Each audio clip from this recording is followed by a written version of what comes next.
ಎಲ್ರಿಗೂ ನಮಸ್ಕಾರ. Topper IAS daily current affairs ಅನಾಲಿಸಿಸ್ಗೆ ಸ್ವಾಗತ. ನಾವಿವತ್ತು ಪ್ರಿಲಿಮ್ಸ್ ಪಾಯಿಂಟ್ ಆಫ್ ವ್ಯೂಯಿಂದ ಇಂಪಾರ್ಟೆಂಟ್ ಆರ್ಟಿಕಲ್ನ ಡಿಸ್ಕಸ್ ಮಾಡ್ತಾ ಇದ್ದೀವಿ. That is Karnataka current affairs. ಏನು ಕರ್ನಾಟಕ ಕರೆಂಟ್ ಅಫೇರ್ಸ್ ಅಂದರೆ, ಈಗ ಫಾರ್ ಎಕ್ಸಾಂಪಲ್ KPSC ರಿಲೇಟೆಡ್ ಆಗಿ ಇದು ತುಂಬ ಇಂಪಾರ್ಟೆಂಟ್ ಆಗುತ್ತೆ. ಬಾಳಿಗೆ ಬೆಳಕು ಅನ್ನೋ ಒಂದು ಪ್ರೋಗ್ರಾಮನ್ನು ಪ್ರಿಷನ್ ಲಿಟ್ರಸಿ ಪ್ರೋಗ್ರಾಮ್ಗೋಸ್ಕರ ತೊಗೊಂಡು ಬಂದಿದ್ದಾರೆ. ಅಂದರೆ ಇದೊಂದು ಬಾಳಿಗೆ ಬೆಳಕು ಅನ್ನೋದು ಒಂದು ಪ್ರಿಷನ್ ಲಿಟ್ರಸಿ ಪ್ರೋಗ್ರಾಮು. ಸೊ ಯಾರು ತೊಗೊಂಡು ಬಂದಿರೋದು ಅಂದರೆ ಮಾಸ್ ಎಜುಕೇಷನ್ ಡಿಪಾರ್ಟ್ಮೆಂಟು ತೊಗೊಂಡು ಬಂದಿರೋವಂಥದ್ದು. ನೆಕ್ಸ್ಟ್ ಬಂದರೆ ಜನಸ್ನೇಹಿ ವಿದ್ಯುತ್ ಸೇವೆಗಳು. ಏನಿದು ಜನಸ್ನೇಹಿ ವಿದ್ಯುತ್ ಸೇವೆಗಳು ಅಂದರೆ, ಇದನ್ನು ಕರ್ನಾಟಕ ಎನರ್ಜಿ ಡಿಪಾರ್ಟ್ಮೆಂಟ್ ತೊಗೊಂಡು ಬಂದಿದೆ. ಸೊ ಈ ಒಂದು ಸ್ಕೀಮ್ ಅಂಡರಲ್ಲಿ ಹೊಸ ಪವರ್ ಕನೆಕ್ಷನ್ಸ್ ಏನಾದರೂ ಬೇಕು ಅಂತಂದರೆ ವಿತಿನ್ 24 ಅವರ್ಸಲ್ಲಿ ಆನ್ಲೈನ್ ಅಪ್ಲಿಕೇಶನ್ ಹಾಕೋದ್ರ ಮೂಲಕ ಪಡ್ಕೊಳ್ಬೋದು. ಸೊ ಹಾಗಾಗಿ ಎರಡೂ ಸ್ಕೀಮು ತುಂಬ ಇಂಪಾರ್ಟೆಂಟ್ ಆಗುತ್ತೆ KPSCಗೆ. Next new draft rules for JAG ಅಂದರೆ ಕೋರ್ಟ್ಸ್ ಫಸ್ಟ್ ಏನು ಮಾಡ್ತಿತ್ತು, ಈ ಒಂದು ಪ್ರೊಸೆಸನ್ನು ಅಡಾಪ್ಟ್ ಮಾಡ್ಕೊಳ್ಳೋದಕ್ಕಿರ್ಬೋದು, ಅಪ್ಲಿಕೇಶನ್ನ ಪ್ರೊಸೆಸ್ ಮಾಡೋದಕ್ಕೆ ತುಂಬ ಇದು ಮಾಡ್ತಾಯಿದ್ರು. ಸೊ ಬಟ್ ಇವಾಗ ಏನಾಗಿದೆ, ಅದು ತುಂಬ ಬರ್ಡನ್ ಆಗಿರೋದ್ರಿಂದ ಈಗಿರೋ ಕೇಸಸ್ಸೇ ತುಂಬ ಇರೋದ್ರಿಂದ ಇದನ್ನು ತೊಗೊಳ್ಳೋದಕ್ಕೆ ಸಾಧ್ಯ ಆಗ್ತಿಲ್ಲ. ಸೊ ಹಾಗಾಗಿ ಏನು ಮಾಡ್ತಿದ್ದಾರೆ, ಇದನ್ನು ಡಿಸ್ಟ್ರಿಕ್ಟ್ ಮ್ಯಾಜಿಸ್ಟ್ರೇಟ್ ಮತ್ತು ಅಡಿಷ್ನಲ್ ಡಿಸ್ಟ್ರಿಕ್ಟ್ ಮ್ಯಾಜಿಸ್ಟ್ರೇಟಿಗೆ ಕೊಡ್ತಿದ್ದಾರೆ. ಸೊ ಹಾಗಾಗಿ ಇದರಿಂದ ಏನಾಗುತ್ತೆ, ಕೋರ್ಟಿಗೆ ಸ್ವಲ್ಪ ಬರ್ಡನ್ನು ಕಡಿಮೆ ಆಗುತ್ತೆ ಅಂತ ಹೇಳ್ತಿದ್ದಾರೆ. ನೆಕ್ಸ್ಟ್ ಬಂದರೆ ನ್ಯೂ ನ್ಯಾಷನಲ್ ವಾಟರ್ ಪಾಲಿಸಿ. ಏನಿದು ನ್ಯೂ ನ್ಯಾಷನಲ್ ವಾಟರ್ ಪಾಲಿಸಿ ಅಂದರೆ, ಸೊ ಫಸ್ಟ್ ಎಲ್ಲ 1987, 2002, 2012 ನ್ಯಾಷನಲ್ ವಾಟರ್ ಪಾಲಿಸೀಸ್ ಇತ್ತು. ಇವಾಗ ಮತ್ತೆ ಹೊಸದಾಗಿ 2019ನಲ್ಲಿ ಮಿನಿಸ್ಟ್ರಿ ಆಫ್ ಜಲ್ ಶಕ್ತಿ ಒಂದು ಕಮಿಟಿನ ಸೆಟಪ್ ಮಾಡೋದ್ರ ಮೂಲಕ ನ್ಯೂ ನ್ಯಾಷನಲ್ ವಾಟರ್ ಪಾಲಿಸಿ ಡ್ರಾಫ್ಟನ್ನು ಪ್ರಿಪೇರ್ ಮಾಡಿಸಿತ್ತು. ಸೊ ಅದ್ರದ್ದು ಸೈಲೆಂಟ್ ಫೀಚರ್ಸ್ ಏನೇನೆಂದರೆ, ನಾವೇನು ಮಾಡ್ತಿದ್ದೀವಿ, ವಾಟರ್ ಇಲ್ಲ ಅಂತ ವಾಟರ್ ಸಪ್ಲೈನ ಇನ್ಕ್ರೀಸ್ ಮಾಡೋದಕ್ಕೆ ಟ್ರೈ ಮಾಡ್ತಿದ್ದೀವಿ. ಬಟ್ ನಾವು ಯಾವತ್ತೂ ಡಿಮ್ಯಾಂಡ್ನ ರೆಡ್ಯೂಸ್ ಮಾಡೋದಕ್ಕೆ ಟ್ರೈ ಮಾಡಿಲ್ಲ. ಸೊ ಇಲ್ಲಿ ಏನು ಹೇಳ್ತಿದೆ ಅಂದರೆ, try to reduce the demand ಅಂತ ಹೇಳ್ತಿದ್ದಾರೆ. ನಾವು ಇರಿಗೇಷನ್ಗೆ 80 to 90% ಆಫ್ ಇಂಡಿಯಾಸ್ ವಾಟರ್ನ ಯೂಸ್ ಮಾಡ್ಕೊಳ್ತಾ ಇದ್ದೀವಿ. ಸೊ ಅದನ್ನು ಹೆಂಗೆ ಯೂಸ್ ಮಾಡ್ತಿದ್ದೀವಿ, ಮೋಸ್ಟ್ ವಾಟರ್ ಇಂಟೆನ್ಸಿವ್ ಕ್ರಾಪ್, ಈಗ ಫಾರ್ ಎಕ್ಸಾಂಪಲ್ ರೈಸ್ ಇರ್ಬೋದು, ವೀಟು, ಶುಗರ್ ಕೇನ್, ಈ ಥರದನ್ನು ಬೆಳಿತಿದ್ದೀವಿ. ಏನಕ್ಕೆ ಅದನ್ನು ಬೆಳಿತಾರೆ, ಇದಕ್ಕೆ ಜಾಸ್ತಿ ಸಬ್ಸಿಡಿ ಇದೆ, ಮಿನಿಮಮ್ ಸಪೋರ್ಟ್ ಪ್ರೈಸ್ ಇದೆ. ಸೊ ಹಾಗಾಗಿ ಜಾಸ್ತಿ ಜನ ಇದ್ರ ಕಡೆಗೆ ವಾಲ್ತಿದ್ದಾರೆ. ನಾವು ಈ ಒಂದನ್ನು ಚೇಂಜ್ ಮಾಡಬೇಕು. ಮಿನಿಮಮ್ ಸಪೋರ್ಟ್ ಪ್ರೈಸನ್ನು ಬೇರೆ ಕ್ರಾಪ್ಸ್ ಅಂದರೆ ಲೆಸ್ ವಾಟರ್ ಇಂಟೆನ್ಸಿವ್ ಇರುತ್ತಲ್ಲ ಅಂಥ ಒಂದು ಕ್ರಾಪ್ಸಿಗೆ ಕೊಡೋದ್ರ ಮೂಲಕ ಆ ಒಂದು ಕ್ರಾಪ್ಸ್ನ ಗ್ರೋ ಮಾಡೋದಕ್ಕೆ ನಾವು ಅವ್ರನ್ನ ಪ್ರಮೋಟ್ ಮಾಡಬೇಕು. ಮತ್ತು ವಾಟರ್ನ ರೆಡ್ಯೂಸ್ ಮಾಡಬೇಕು, ರೀಸೈಕಲ್ ಮಾಡಬೇಕು, ರೀಯೂಸ್ ಮಾಡಬೇಕು. ಸೊ ಹಾಗಾಗಿ ಇಂಟಿಗ್ರೇಟೆಡ್ ಅರ್ಬನ್ ವಾಟರ್ ಸಪ್ಲೈ ಮತ್ತು ವೇಸ್ಟ್ ವಾಟರ್ ಮ್ಯಾನೇಜ್ಮೆಂಟನ್ನು ಅಡಾಪ್ಟ್ ಮಾಡ್ಕೊಳ್ಬೇಕು. ಈ ರೀತಿ ಮಾಡೋದ್ರಿಂದ ಏನಾಗುತ್ತೆ, ವಾಟರ್ನ ಎಫಿಷಿಯೆಂಟಾಗಿ ಯೂಸ್ ಮಾಡ್ಬೋದು. ಮತ್ತು ಎಕೋ ರಿಸ್ಟೋರೇಷನ್ನ ಮಾಡಬೇಕು. ಈಗ for example urban river stretches ಏನಿರುತ್ತೆ ಅಲ್ಲಿ, ಇಲ್ಲ ಬಯೋ ರೆಮಿಡಿಯೇಷನ್ ಇರುತ್ತೆ, ಅಥವಾ ಬ್ಲೂ ಗ್ರೀನ್ ಇನ್ಫ್ರಾಸ್ಟ್ರಕ್ಚರ್ ಇರುತ್ತೆ. ಸೊ ಈ ರೀತಿಯಾಗಿ ಏನೇನಾದರೂ ಸ್ಟೆಪ್ಸನ್ನು ತಗೊಳ್ಳೋದ್ರ ಮೂಲಕ ಎಕೋ ರಿಸ್ಟೋರೇಷನ್ ಮಾಡಬೇಕು. ಅಂದರೆ ರೈನ್ ವಾಟರು ಮತ್ತು ರೀಸ್ಟೋರ್ ಆಗೋ ಥರ ಮಾಡಬೇಕು. ಈಗ ಫಾರ್ ಎಕ್ಸಾಂಪಲ್ ರೈನ್ ಗಾರ್ಡನ್ಸ್ ಇರ್ಬೋದು, ಅಥವಾ ಬಯಸ್ ವಾಲ್ಸ್ ಇರ್ಬೋದು, ಅಥವಾ ರೀಸ್ಟೋರ್ಡ್ ರಿವರ್ಸ್ ಇರ್ಬೋದು, ವಿತ್ ವೆಟ್ ಮಿಡೋಸ್ ಆ್ಯಂಡ್ ವೆಟ್ಲ್ಯಾಂಡ್ ಇರ್ಬೋದು. ಅಂದರೆ ಅರ್ಬನ್ ಪಾರ್ಕ್ಸಲ್ಲಿ ವೆಟ್ಲ್ಯಾಂಡನ್ನು ಕನ್ಸ್ಟ್ರಕ್ಟ್ ಮಾಡೋದ್ರಿಂದ ಇರ್ಬೋದು, ಅಥವಾ ಪರ್ಮಿಯಬಲ್ ಪಾವ್ಮೆಂಟ್ಸ್ ಅಥವಾ ಗ್ರೀನ್ ರೂಫ್ಸನ್ನು ಮಾಡೋದ್ರ ಮೂಲಕ ಇರ್ಬೋದು. ಸೊ ಈ ರೀತಿ ಏನೋ ಒಂದು ಸ್ಟೆಪ್ಸನ್ನು ತಗೊಳ್ಳೋದ್ರ ಮೂಲಕ ಎಕೋ ರಿಸ್ಟೋರೇಷನ್ನ ಮಾಡಬೇಕಂತ ಹೇಳ್ತಿದ್ದಾರೆ.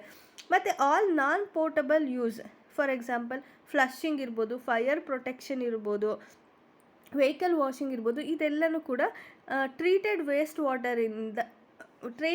ವಾಟರ್ನ ಟ್ರೀಟ್ ಮಾಡೋದನ್ನು ಕಂಪಲ್ಸರಿ ಮಾಡಬೇಕು ಇವರಿಗೆ ಅಂತ ಹೇಳ್ತಿದ್ದಾರೆ. ಮತ್ತು use very low cost technology for helping dam water reach farmers. ಮತ್ತು ಲೋ ಕಾಸ್ಟ್ ಟೆಕ್ನಾಲಜೀಸ್ನ ಯೂಸ್ ಮಾಡಿಕೊಂಡು ಡ್ಯಾಮ್ ವಾಟರು ಫಾರ್ಮರ್ಸಿಗೆ ರೀಚ್ ಆಗೋ ಥರ ಮಾಡಬೇಕು. ಮತ್ತು ಸಸ್ಟೈನಬಲ್ ಆ್ಯಂಡ್ ಈಕ್ವಿಟಬಲ್ ಮ್ಯಾನೇಜ್ಮೆಂಟನ್ನು ಮಾಡಬೇಕು ಗ್ರೌಂಡ್ ವಾಟರ್ಗೆ ಅಂತ ಹೇಳ್ತಿದ್ದಾರೆ. ಮತ್ತು ಪಾರ್ಟಿಸಿಪೇಟರಿ ಗ್ರೌಂಡ್ ವಾಟರ್ ಮ್ಯಾನೇಜ್ಮೆಂಟು ಒಂದು ಕೀ ಅಥವಾ ಡ್ರಾಫ್ಟ್ ರೈಟ್ಸ್ ಅಂತಲೇ ಹೇಳ್ಬೋದು ರಿವರ್ಸ್ ಆ್ಯಕ್ಟ್ ಪ್ರಕಾರ. ಮತ್ತು ಇದರಲ್ಲಿ ಏನೇನು ಇನ್ಕ್ಲೂಡ್ ಆಗಿದೆ ಅಂದರೆ, ರೈಟ್ ಟು ಫ್ಲೋ ಇರ್ಬೋದು, ಮಿಯಾಂಡರ್ ಇರ್ಬೋದು, right to meet the sea ಇರ್ಬೋದು. ಸೊ ಇದು ರೈಟ್ ಆಫ್ ದ ರಿವರ್ ಅಂತ ಹೇಳಿ ಇವರು ಕನ್ಸಿಡರ್ ಮಾಡಿದ್ದಾರೆ. ಅಂದರೆ ಅದಕ್ಕೆ ಫ್ಲೋ ಮಾಡೋವಂಥ ರೈಟ್ ಇದೆ, ಮಿಯಾಂಡರ್ ಮಾಡೋವಂಥ ರೈಟ್ ಇದೆ, ಮತ್ತು ಸೀನ ಮೀಟ್ ಆಗೋವಂಥ ರೈಟ್ ಇದೆ. ಸೊ ಯಾವ ರೀತಿ ಹ್ಯೂಮನ್ಸಿಗೆ ಕೆಲವೊಂದು ರೈಟ್ಸ್ ಇದೆಯೋ ಅದೇ ರೀತಿ ರಿವರ್ಸಿಗೂ ಕೂಡ ಕೆಲವೊಂದು ರೈಟ್ಸ್ ಇದೆ ಅಂತ ಹೇಳಿ ಇವರು ಹೇಳ್ತಿದ್ದಾರೆ. ಮತ್ತು ಒಂದು ಡಿಸ್ಕರೇಜ್ ಮಾಡಬೇಕು. ಏನು ಅಂದರೆ reverse osmosis, use of reverse osmosis ಏನಿದೆ ಅದನ್ನು ಡಿಸ್ಕರೇಜ್ ಮಾಡಿ. Because total dissolve solid count ಏನಿದೆ ವಾಟರಲ್ಲಿ ಅದು ಲೆಸ್ ದ್ಯಾನ್ 500 mg/ಲೀಟರ್ ಇರಬೇಕು ಅಂತ ಹೇಳ್ತಿದ್ದಾರೆ.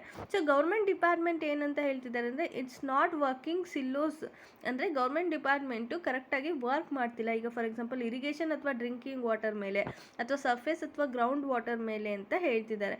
ಸೊ ವೇಸ್ಟ್ ವಾಟರ್ನ ನಾವು ಟ್ರೀಟ್ ಮಾಡೋದು ತುಂಬ ಇಂಪಾರ್ಟೆಂಟ್ ಆಗುತ್ತೆ ಅಂತ ಹೇಳ್ತಿದ್ದಾರೆ.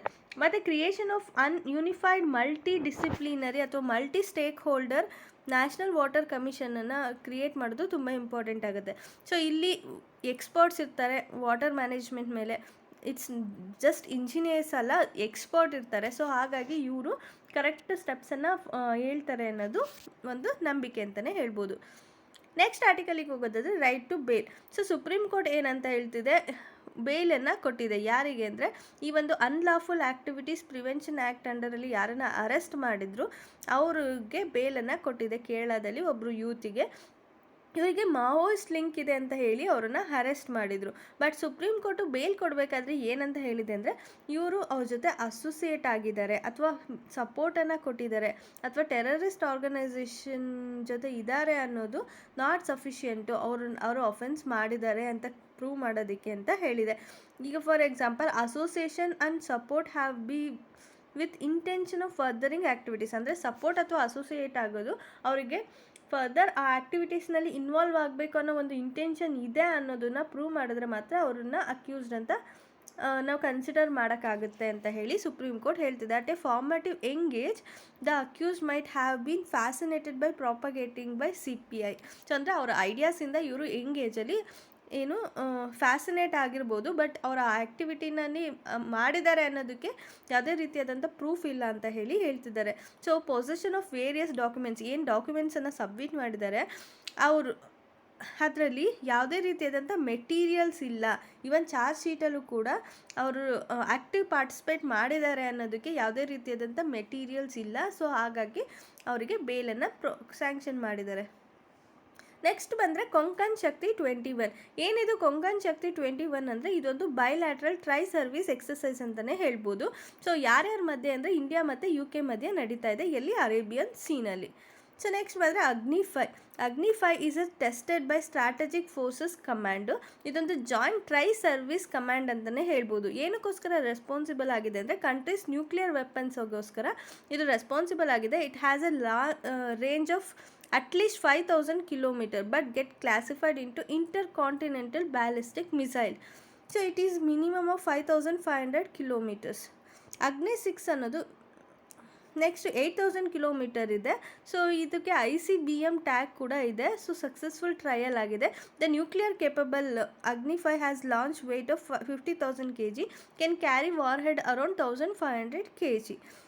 Next, cansterization, which means that missile is stored and launched from the encapsulated system. ಅಂದರೆ ಮಿಸೈಲ್ನ ಸ್ಟೋರ್ ಮಾಡ್ಕೊಂಡಿರುತ್ತೆ, ಆಮೇಲೆ ಅದನ್ನು ಎನ್ಕ್ಯಾಪ್ಸುಲೇಟೆಡ್ ಸಿಸ್ಟಮಿಂದ ಅದನ್ನು ಲಾಂಚ್ ಮಾಡುತ್ತೆ ಅನ್ನೋದು ಈ ಒಂದು ಕ್ಯಾನಿಸ್ಟರೈಸೇಷನ್ ಅನ್ನೋದ್ರ ಮೀನಿಂಗು. ಇದು ಪ್ರೊಟೆಕ್ಟ್ ಮಾಡುತ್ತೆ ಯಾವುದರಿಂದ ಅಂದರೆ ಹಾರ್ಶ್ ಕ್ಲೈಮ್ಯಾಟಿಕ್ ಕಂಡೀಷನ್ಸಿಂದ ಇದು ಪ್ರೊಟೆಕ್ಟ್ ಮಾಡುತ್ತೆ ಮತ್ತು ಗಿವ್ಸ್ ಲಾಂಗರ್ ಶೆಲ್ಫ್ ಲೈಫನ್ನು ಇದು ಕೊಡುತ್ತೆ ಅಂತಲೇ ಹೇಳ್ಬೋದು.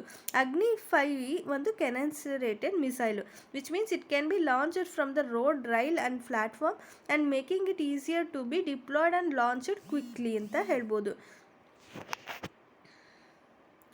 Association of south east Asian nation.